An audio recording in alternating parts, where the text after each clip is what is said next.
I'm sharing this anonymously because the truth is too painful to own publicly.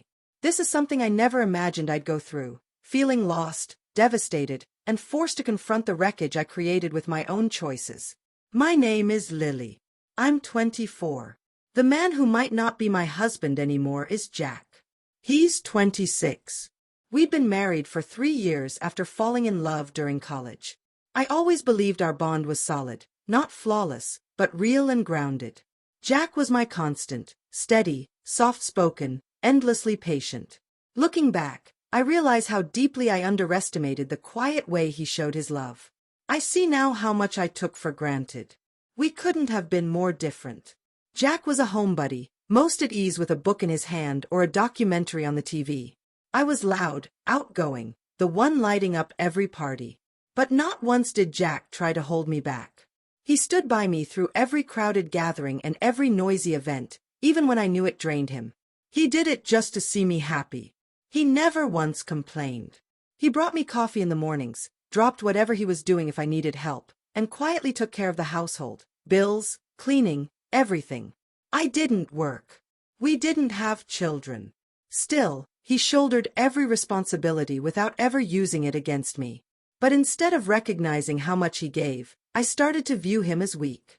That shift didn't happen overnight. It crept in slowly, fueled by the wrong voices. I'd reconnected with some old college friends, people who thrived on mess and drama, and they filled my head with doubts. They told me I was wasting my best years with someone like Jack. That I was too bold, too full of life to be tied to someone so dull. And the worst part is, I believed them. I let their words drown out Jack's quiet love. I began mocking him. It started one night when I'd had a few drinks. I joked that Jack was so obedient, he'd probably jump off a cliff if I asked him to. Everyone around me laughed. I laughed too, soaking up the attention like it was something to be proud of. But it didn't stop there. It became a pattern. I teased him, insulted him in front of others, played along when people called him whipped. I wore that insult like a badge of honor. And still, Jack said nothing. Even when he overheard. Even when I embarrassed him in public or ridiculed him at dinner. He never raised his voice. He just kept showing up, kept loving me. And I mistook that grace for weakness. I assumed he'd never leave, no matter how far I pushed him. But I was wrong. The final straw came during a neighborhood barbecue. Jack, as usual, was at the grill, smiling, making sure everyone had food. I was off to the side with my friends, drinking and laughing. Someone cracked a joke about Jack being trained. I took it further, called him spineless. I put on a whole performance. People laughed, until suddenly, they didn't. The laughter stopped. Everything went still.